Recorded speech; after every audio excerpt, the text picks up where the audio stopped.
Corona काल में भी लोग खाने पीने के लिए सब्जियां खरीद रहे हैं, लेकिन दिल्ली की सब्जी मंडियों में कोरोना के मामले सामने आने के बाद से लोग खौफ में हैं। उन्हें समझ नहीं आ रहा है कि अब सब्जी यहां से खरीदें या नहीं। दिल्ली की गाजीपुर सब्जी मंडी को 2 दिनों के लिए बंद कर दिया गया है। सब्जी मंडी के सेक्रेटरी और डिप्टी सेक्रेटरी के कोरोना पॉजिटिव पाए जाने के बाद ये कदम उठाया गया है। आज गाजीपुर मंडी को पूरी तरह से सैनिटाइज किया गया। साथ ही 10 कोरोना संदिग्धों की लिस्ट भी प्रशासन को दे दी गई है। हम मंडी के एक एक कोना सैनिटाइज कर रहे हैं ताकि वायरस का जो भी कीटाणु हो उसको खत्म किया जा सके। गाजीपुर मंडी और आजादपुर मंडी के बीच कोरोना चेन की संभावना बहुत बढ़ गई है, क्योंकि गाजीपुर मंडी का सेक्रेटरी आजादपुर मंडी का भी डिप्टी सेक्रेटरी है। आधिकारिक आंकड़ों के मुताबिक अब तक आजादपुर मंडी में 18 लोग कोरोना संक्रमित हो चुके हैं। ये सैनिटाइज करा रहे हैं जी। आज के मंडी में 1 केस पहला था, 2 केस अब आए हैं, ऑफिस में हैं। हम डेली सैनिटाइज करा रहे हैं दोनों टाइम उन केसों पे। और ये सब्जी मंडी 2 दिन बंद रहेगी।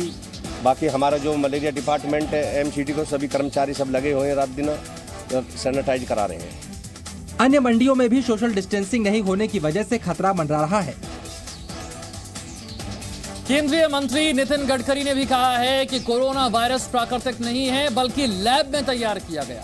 उन्होंने ये भी कहा कि हमें कोरोना के साथ जीवन जीने की कला को समझना होगा। We need to learn the art of living with corona, and that is the 3 important things. The mask is mandatory. Then we have to maintain the 1 meter, more than 1 meter distance between 2 persons. And third is use of sanitizer every time entering into the house and office premises. और अब आपको corona काल में भूख से संघर्ष की एक दुखद तस्वीर दिखाते हैं। कल बिहार के कटिहार में जब प्रवासी मजदूरों को लेकर ट्रेन पहुंची तो मजदूरों में बिस्किट के पैकेट्स को लेकर जबरदस्त झगड़ा हो गया। प्रशासन ने यात्रियों की सुविधा के लिए बिस्किट का प्रबंध किया था, लेकिन इसी को लेकर यात्री आपस में उलझ गए। ये देखिए, कोरोना से तो बच जाएंगे, लेकिन भूख से कैसे बचें?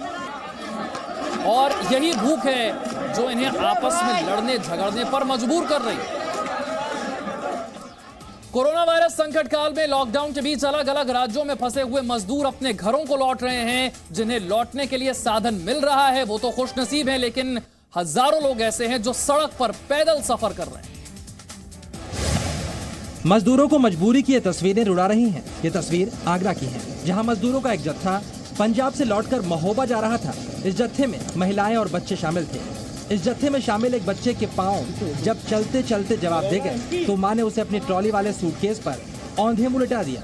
इसके बाद मां अपने बच्चे को खींचते हुए सफर तय करने निकल पड़ी। बच्चा दोनों हाथों से बैग के दोनों छोर को पकड़े हुए दिखाई दे रहा है। गिरने का भी खतरा है और इस बैग को खींच रही है एक मजबूर मां। अपनी मंजिल की ओर जा रहे मजदूरों का कहना है कि पैसा नहीं होने की वजह से वो अपने गांव जा रहे हैं। श्रमिक ट्रेन में बुकिंग नहीं हो पा रही है, लिहाजा पैदल ही, रिक्शे के जरिए ही रोजगार की समस्या है उनके सामने। बड़ी दिक्कत हो रही है, घर जाने के अलावा और कोई रास्ता नहीं बचा।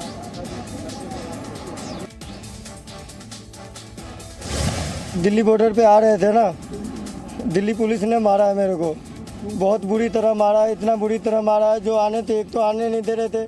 उसके बाद मेरा भाई मर गया, इनका लड़का डेट कर गया। ठीक है, हम लोग सब, मेरा भाई है, सब बोला जलाने के लिए चलो भाई, अब कोई सुविधा तो है नहीं, क्या करोगे, चलो।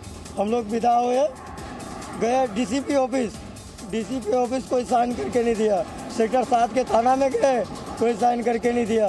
पुलिस हमको डंडा चलाए, लेकिन हम भाग गया कांते तो हमको देख के छोड़ दिया। इसको जो हड्डी लाठी लगा के मारने, हम तो ये हाल है पैदल चलकर घर जा रहे मजदूरों का। सरकार ने प्रवासी मजदूरों के लिए ट्रेनें चलाई हैं, हालांकि इसके बावजूद मजदूर पैदल ही सैकड़ों किलोमीटर का सफर करके निकल पड़े हैं। वजह है पैसों की कमी और रोजी रोटी का संकट। एक साइकिल पर 2 छोटे छोटे बच्चे और एक 80 साल के बुजुर्ग। ये तस्वीरें दिल्ली हरियाणा बॉर्डर के पास दिखी। हरियाणा के रेवाड़ी से करीब सैकड़ों की संख्या में मजदूर यूपी जाने के लिए निकल पड़े हैं। मजदूरों का कहना है कि लॉकडाउन की वजह से मकान मालिक ने उनका मकान खाली करा दिया, जिसकी वजह से वो अपने घर झांसी के लिए पैदल ही निकल पड़े हैं। जब हमारे पास कुछ पैसे नहीं बचेंगे और मकान मालिक निकालेगा तो हम कहाँ जाएंगे। तो अभी आप कहाँ से आ रहे हैं? हम पवाना से आ रहे हैं और वही हमें मकान मालिक ने निकाल दिया है। दिल्ली के प्रेम नगर का एक वीडियो वायरल हो रहा है। बताया जा रहा है कि राशन नहीं मिलने पर लोगों ने स्कूल पर पथराव शुरू कर दिया। ये वीडियो 11 मई का बताया जा रहा है। स्कूल में राशन आया और किस किस को राशन दिया जाना है वो लिस्ट नहीं आई, लेकिन राशन लेने के लिए स्कूल में लोगों की लंबी लाइन लग गई। लोगों को समझाने की कोशिश की गई कि लिस्ट आने के बाद राशन बांटा जाएगा। फिर कुछ देर बाद जब उन्हें पता चला कि आज राशन नहीं मिलेगा तो लोगों ने जबरन स्कूल में घुसने की कोशिश की। स्कूल के गेट को बंद कर दिया गया तो लोगों ने पत्थरबाजी कर दी। एक तरफ श्रमिक स्पेशल ट्रेनें चलाई जा रही हैं, राजधानी की तर्ज पर स्पेशल एसी ट्रेनें चल रही हैं, फिर भी देश के अलग अलग हिस्सों से मजदूरों के पलायन की तस्वीरें लगातार आ रही हैं, लेकिन ऐसे मजदूर हादसों का भी शिकार हो रहे हैं। यूपी के मुजफ्फरनगर में देर रात स्टेट हाईवे पर बेहद दर्दनाक हादसा हुआ। बिहार के गोपालगंज के रहने वाले ये मजदूर पंजाब से पैदल वापस लौट रहे थे। स्टेट हाईवे के रोहाना टोल प्लाजा पर बस इनको कुचलती हुई निकल गई। हादसे में 6 मजदूरों की मौत हो गई। राज्य के सीएम योगी आदित्यनाथ ने मरने वालों के रिश्तेदारों को 2-2 लाख रुपए देने का ऐलान किया है। मध्य प्रदेश के गुना में भी बस और कंटेनर की टक्कर में 8 मजदूरों की मौत हो गई है। 50 से ज्यादा मजदूर घायल हो गए हैं। यह हादसा देर रात गुना के कैंट थाना क्षेत्र में हुआ। बताया जा रहा है कि ये मजदूर कंटेनर में सवार होकर महाराष्ट्र से उत्तर प्रदेश जा रहे थे। इस दौरान गुना बाईपास पर सामने से आ रही यात्री बस और कंटेनर की भिड़ंत हो गई। हादसे के बाद कंटेनर का ड्राइवर मौके से भाग निकला। घर वापसी की चाहत में कुछ मजदूरों की मौत हो रही है। बिहार के समस्तीपुर में सड़क हादसे में 2 प्रवासी मजदूरों की मौत हो गई। ये मजदूर ट्रेन से बिहार तो पहुंच गए लेकिन अपने घर नहीं पहुंच पाए। बिहार के समस्तीपुर में हादसे में 2 मजदूरों की जान चली गई। जिले में NH 28 पर प्रवासी मजदूरों से भरी एक बस की ट्रक से टक्कर हो गई। टक्कर इतनी जबरदस्त थी कि बस के परखच्चे उड़ गए और दोनों गाड़ी सड़क के नीचे गड्ढे में जा गिरी। हादसे में बस चालक समेत 2 लोगों की मौत हो गई। बस में सवार मजदूर श्रमिक स्पेशल ट्रेन से मुजफ्फरपुर स्टेशन पर उतरे थे, जहां से सभी एक बस में सवार होकर कटिहार जा रहे थे।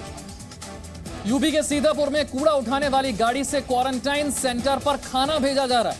नगर पालिका परिषद की इस लापरवाही का खुलासा होने के बाद इस बारे में भी कोई भी अधिकारी बोलने के लिए तैयार नहीं है। जिस गाड़ी में कूड़ा होना चाहिए उसमें खाना है, ये देखिए, और वो खाना लोगों को खिलाया भी जा रहा है। देश भर में लॉकडाउन के बीच इमरजेंसी सेवा में जुटी हुई गाड़ियों के आने जाने पर कोई पाबंदी नहीं है, लेकिन कुछ लोग इसका फायदा उठा रहे हैं। महाराष्ट्र के पालघर में एम्बुलेंस के जरिए शराब तस्करी का खुलासा हुआ। मुंबई में शराब की बिक्री पर पाबंदी है, लेकिन मुंबई के पड़ोसी जिले पालघर में शराब की बिक्री जमकर हो रही है। शराब तस्करी के लिए एम्बुलेंस का भी इस्तेमाल किया जा रहा है। पालघर जिले के नाला सोपारा से मुंबई के दहिसर जा रही एक ऐसी ही एम्बुलेंस को पुलिस ने पकड़ा है। इस एम्बुलेंस में तस्करों ने मरीज की जगह शराब के बक्से रखे थे। बक्से को इस तरह से ढका गया था कि पहली नजर में कोई शक भी न कर पाए, लेकिन पुलिस को इसकी खबर पहले ही मिल चुकी थी। तुलिंस थाने की पुलिस ने नाकेबंदी कर एम्बुलेंस की तलाशी ली तो सब हैरान रह गए। एम्बुलेंस में शराब की बोतलें भरी पड़ी थी। पुलिस ने एम्बुलेंस से कुल 3 लाख रुपए का माल जब्त किया है। शराब की तस्करी के आरोप में पुलिस ने 2 लोगों को गिरफ्तार भी किया है। अब पुलिस ये मालूम करने में जुटी है कि तस्करी का ये खेल कब से चल रहा था और इसमें कितने लोग शामिल हैं। यूपी के सहारनपुर में महिलाओं ने किया कोरोना योद्धाओं का सम्मान। यहां महिलाओं ने ड्यूटी पर तैनात जवानों की आरती उतारी। इतना ही नहीं, उन पर फूलों की बारिश की गई। ये तस्वीरें देवबंद की हैं, जहां थाली सजाकर महिलाएं पुलिस के जवानों की आरती करती नजर आ रही हैं।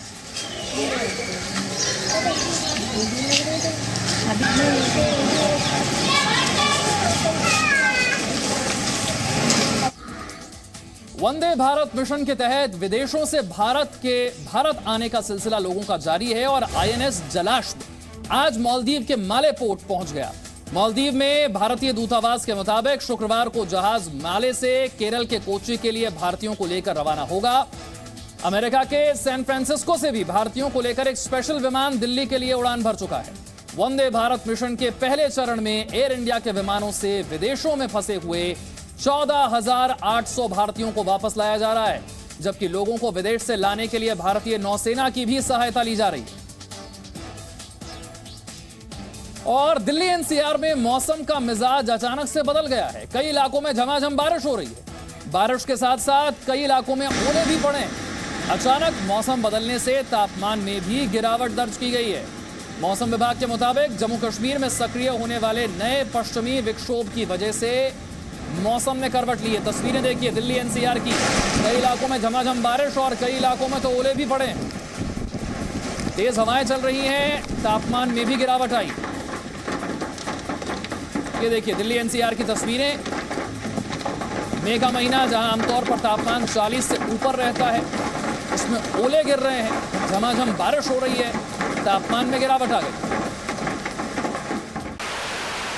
No signal, no worry. Presenting Z News app with live TV, latest updates and expert opinion. Available on Google Play and App Store. Download it now.